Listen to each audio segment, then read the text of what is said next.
Hello everyone. Shri भगवान दास तोदी महाविद्यालय के यूट्यूब प्लेटफॉर्म पर आप सभी का स्वागत है। आज की जो कक्षा है उसमें हम स्टडी करने जा रहे हैं यूनियो के रेस्पिरेटरी सिस्टम के बारे में। यूनियो और इसके हम पढ़ेंगे रेस्पिरेटरी सिस्टम के बारे में। बाइवाल्विया का ये सदस्य है, लेमिलिडेंस के नाम से भी ये जाना जाता है। और इसका जो रेस्पिरेटरी सिस्टम है वो किस तरीके का होता है उसके बारे में आज हम चर्चा करेंगे।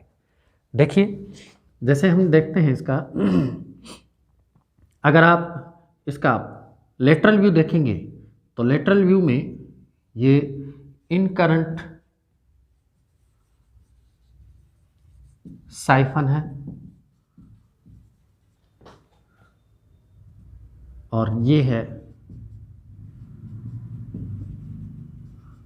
X current siphon.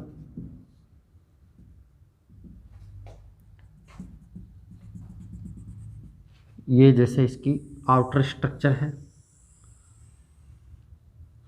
तो इस इनकरंट साइफन की सहायता से जलीय धारा अंदर की तरफ आएगी और यहाँ पर इसके मौजूद है ये इसका गिल। ये यहाँ पर इस जैसे इसके गिल मौजूद हैं।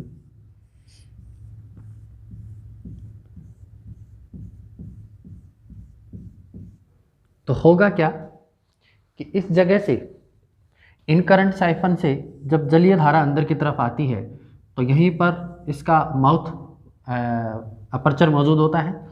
तो और जैसे हम बात कर रहे हैं इसकी कि ये सिलियरी फीडर हैं, तो जब जलीय धारा अंदर की तरफ आती है तो भोज्य पार्टिकल्स को तो ये क्या करेगा, यहाँ पर रोक लेगा। बाकी जो जलीय धारा है वो उसको क्या करेगा, ये गिल सरफेस के चारों तरफ से गुजार लेगा।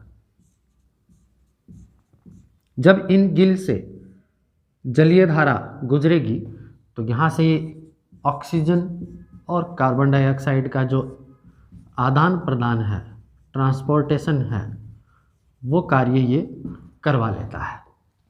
ठीक है, तो ये तो था इसका लेटरल व्यू। अगर आप लेटरल व्यू देखेंगे तो इस तरीके के गिल की पोजीशन आपको दिखाई देगी। अब आप देखते हैं कि अगर आप इसमें गिल की पोजीशन को इस तरीके से देखेंगे कि जैसे मान लीजिए ये यहाँ पर यूनियो है और ये इसके अंदर फुट वाला पार्ट है।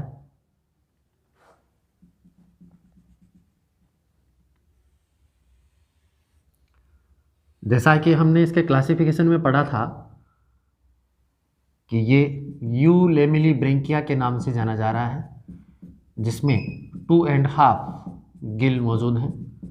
ये इसमें फुट वाला रीजन है और ये इसमें हिंज वाला रीजन है और ये इनकरंट और एक्सकरंट साइफन यहाँ पर मौजूद है, जहाँ से ये खुलता है इस तरीके से। अब ये जो इसमें गिल हैं वो देखो, यहाँ पर ये इसमें माउथ पार्ट आ जाएगा और ये इसका किडनी वाली सरफेस है। ठीक है, ये इसमें एडक्टर वसल्स हैं और ये इसका अंदर का मेंटल है।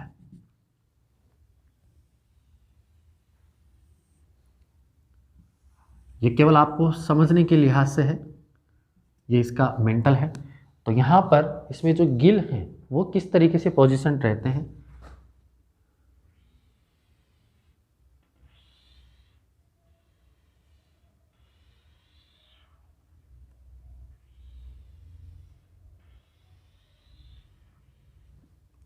ये इसमें गिल की स्ट्रक्चर है यहाँ पर।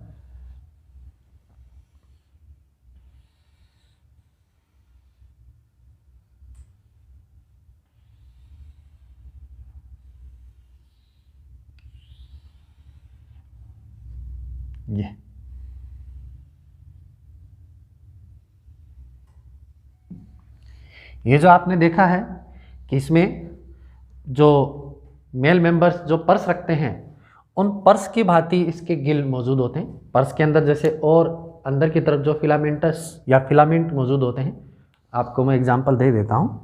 जैसे हम एग्जांपल के तौर पर देखें कि हम ये बटुए के समान है इसकी साइज। अगर आप इसको इस तरीके से खोलेंगे तो यहाँ पर जैसे ये एक फ्लिप इधर है तो दूसरी फ्लिप यहाँ पर मौजूद होगी। तो आप यहाँ पर 1, 2 और इधर वाले 3 और ये 4, इस तरीके से 4 लेयर देख सकते हैं।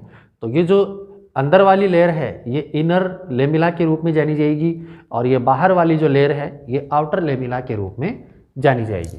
तो आप यहाँ पर देख पा रहे हैं इसमें कि ये जो अंदर की तरफ मौजूद हैं ये क्या है, इनर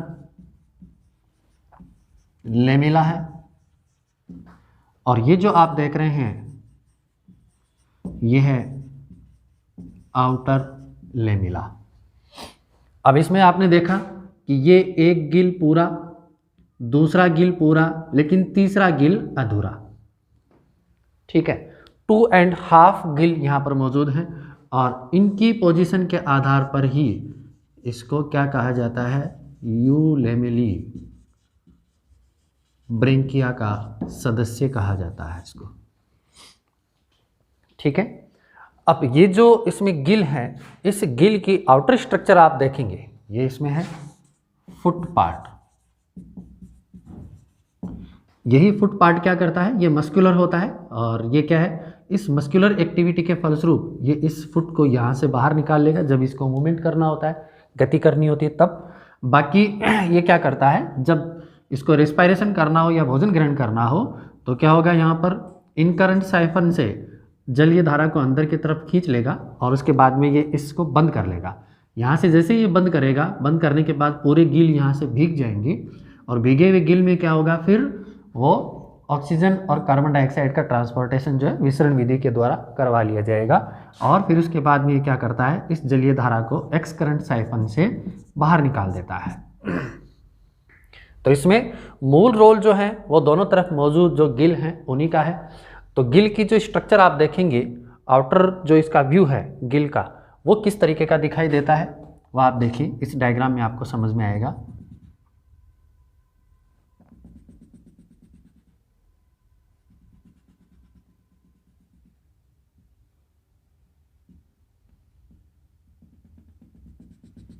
टोकरी नुमा ये संरचना के रूप में गिल है यहाँ पर।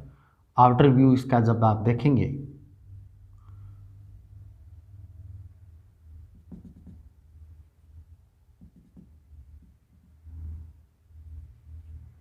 ये जैसे आप देखते हैं पानी के अंदर जो बोट मौजूद होती है, शिकारा जिसको हम कहते हैं, उसके जैसी इसकी स्ट्रक्चर दिखाई देती है। ऊपर की तरफ ये हमने क्रॉस कट लगाया हुआ है और इस क्रॉस कट के अंदर की जो संरचना है वही यहाँ पर महत्वपूर्ण है।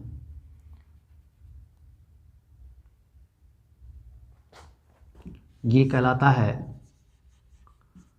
सुप्रा ब्रेंकियल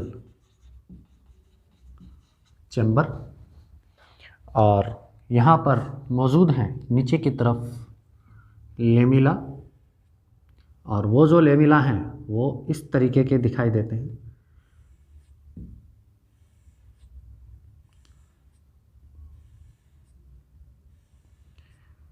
जिनके बीच में जंक्शन मौजूद होते हैं।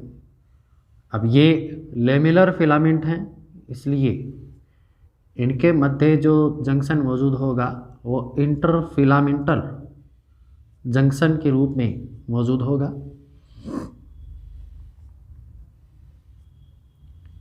इंटरफिलामेंटल जंक्शन यहाँ पर मौजूद होगा। जैसा कि आप देख पा रहे हैं, हम इसके एक सिरे से दूसरे सिरे की तरफ जब बढ़े तो यहाँ पर जो फिलामेंट्स की जो साइज है वो छोटी होती हुई चली जाएगी। ये क्या कहलाते हैं, लेमिलर फिलामेंट कहलाते हैं।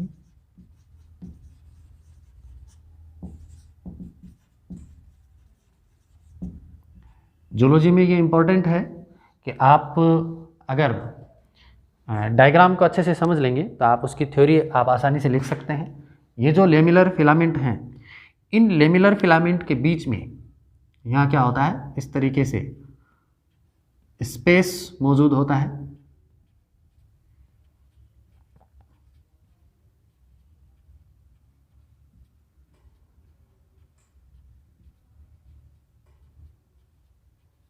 जहाँ से जलीय धाराएं एक दूसरे लेमिला के बीच में या उनके बीच से होकर के गुजरती है।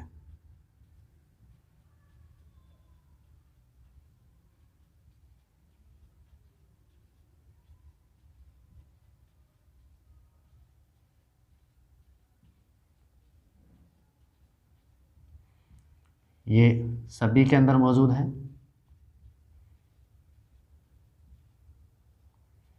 प्रत्येक जो फिलामेंट हैं उन फिलामेंट के अंदर मौजूद एक दूसरे के बीच में ये मौजूद इंटरफिलामेंटल जंक्शन, जहाँ से जलीय धारा क्रॉस मूवमेंट करते हुए आगे की तरफ बढ़ती हैं। इनको हम कहते हैं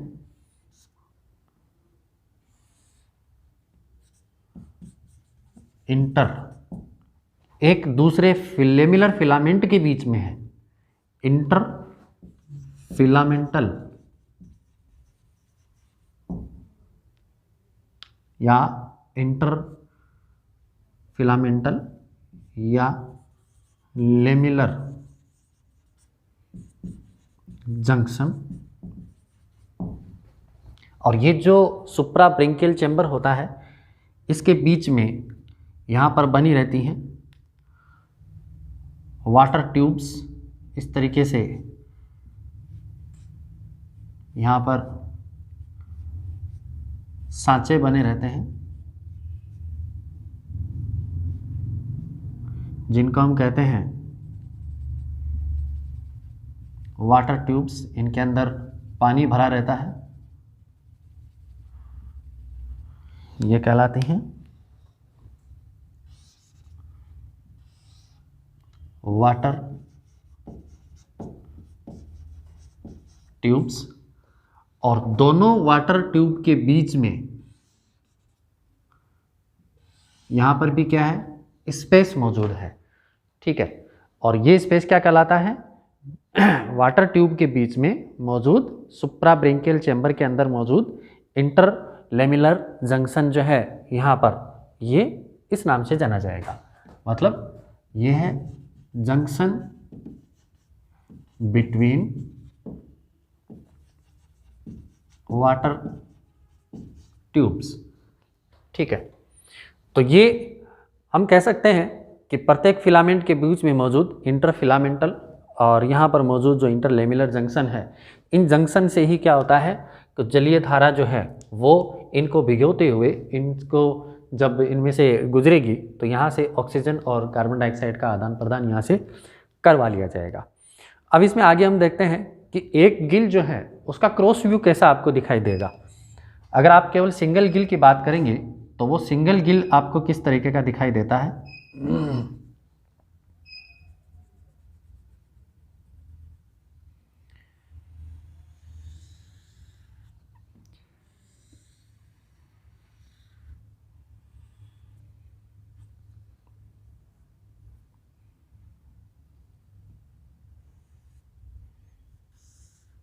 ये गिल की इंटरनल स्ट्रक्चर है।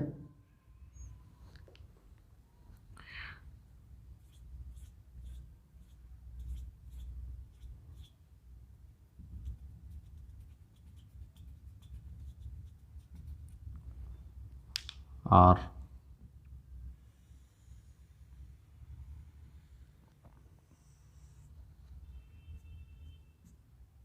ये है इसकी आउटर स्ट्रक्चर।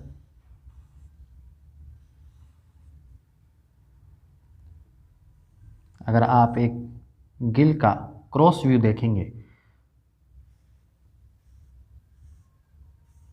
ये पूरी सिलिएटेड एपिथेलियम से आस्तरित होता है।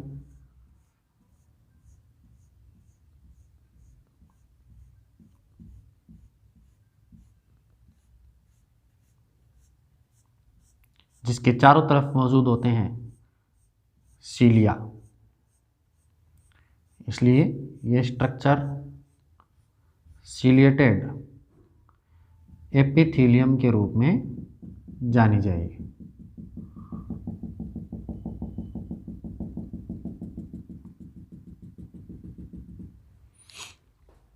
इसके चारों तरफ मौजूद हैं छोटे छोटे सीलिया।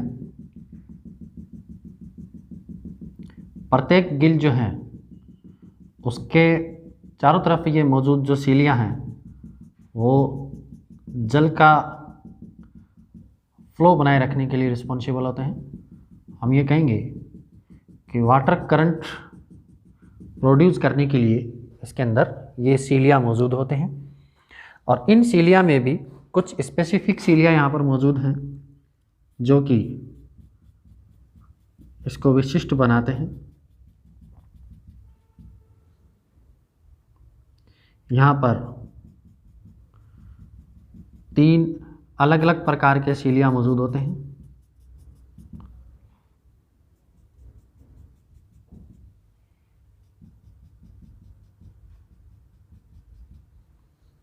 और इनका नाम है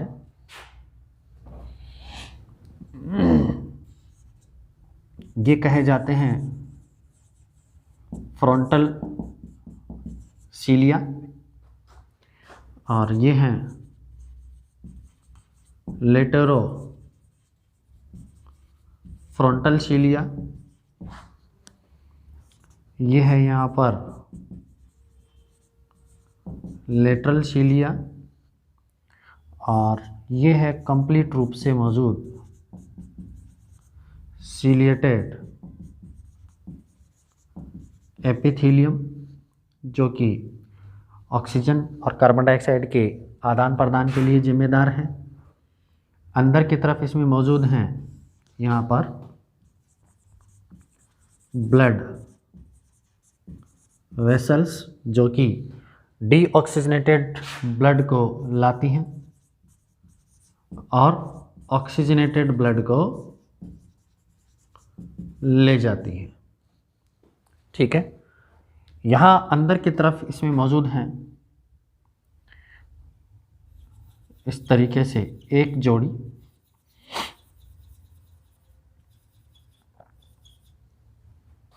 काइटिनस रॉड,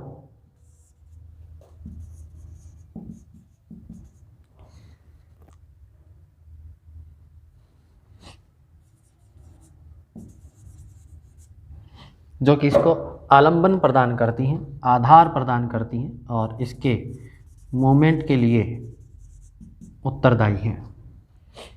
ठीक है, तो ये है इसका क्रॉस व्यू। ठीक है, और ये है इसका complete structure of A Gill showing lamella. ठीक है, और ये हमने लेटरल और इसका पोस्टीरियर व्यू हमने देखा है। तो यहाँ पर क्या होगा कि जब जलीय धारा यहाँ से गुजरेगी, जब इन गिल के ऊपर से गुजरेगी, तो गिल कंप्लीट रूप से भीग करके ऑक्सीजन और कार्बन डाइऑक्साइड का आदान प्रदान करवा लेंगे। यहाँ पर क्या होगा कि जैसे ही हम देखते हैं कि हार्ट और आर्टरी से यहाँ पर जैसे हम देखते हैं जो अफ्रेंट टिनिडियल वेन जो है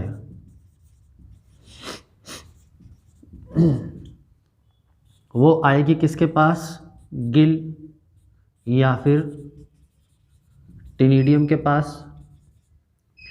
आपने देखा था कि पाइला में भी हमने पढ़ा कि टिनिडियम के नाम से यहाँ पर गिल मौजूद है, क्योंकि ये जो गिल है इसकी जो ब्रेंकियल स्ट्रक्चर है उसका फॉर्मेशन मेंटल और जो कनेक्टिव टिश्यू हैं उनकी सहायता से करवाया जाता है। यहाँ पर भी ये देखो नीचे की तरफ हम लिखना भूल गए, ये क्या है,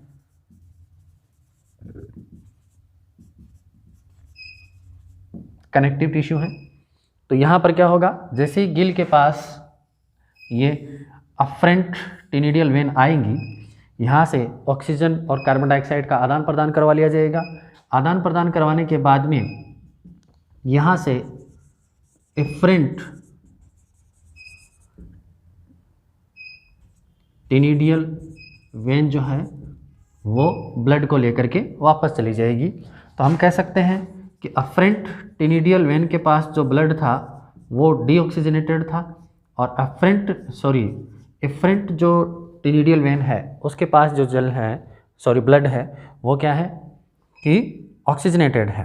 तो इस प्रकार से डीऑक्सीजनेटेड ब्लड को ऑक्सीजनेटेड ब्लड में कन्वर्ट करके वापस जो है वो ऑरिकल को दे दिया जाता है, और ऑरिकल इसको फिर वापस क्या करता है, वेंट्रिकल की सहायता से कंप्लीट शरीर में ट्रांसफ़र कर देता है।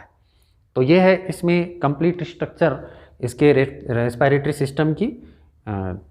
नेक्स्ट जो वीडियो है उसमें हम अगले टॉपिक की चर्चा करेंगे। आप इसका स्क्रीनशॉट ले सकते हैं। तब तक के लिए धन्यवाद।